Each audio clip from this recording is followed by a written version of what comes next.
नैतिक शिक्षा। हिमालय में स्थित एक छोटे से गांव में एक प्रसिद्ध साधु अपने शिष्यों को सादगी और संतोष का महत्व सिखाते थे।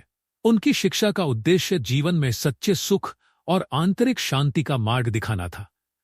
साधु ने अपनी बात को समझाने के लिए एक कहानी सुनाई। एक धनी व्यापारी जो अपनी अपार संपत्ति के बावजूद चिंताओं से घिरा रहता था, साधु के पास मार्गदर्शन के लिए आया।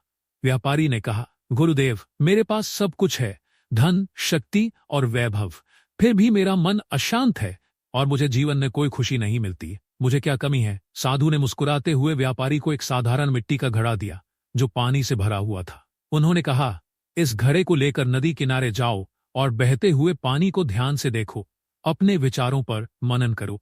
व्यापारी ने साधु की बात मानी। नदी किनारे बैठकर उसने उस घड़े को देखा। घड़े की सादगी को देखकर उसने अपने जीवन की भव्य वस्तुओं से इसकी तुलना की। वर्षों बाद उसके मन को पहली बार शांति महसूस हुई। साधु ने उसे समझाया, तुम्हारी संपत्ति इच्छाओं से भरे घड़े की तरह है।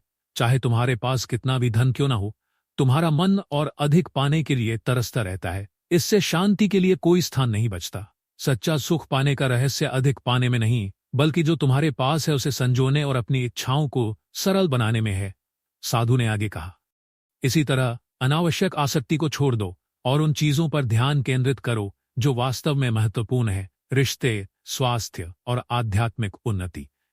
इस शिक्षा का सार है, सादगी और संतोष ही जीवन के सच्चे खजाने हैं।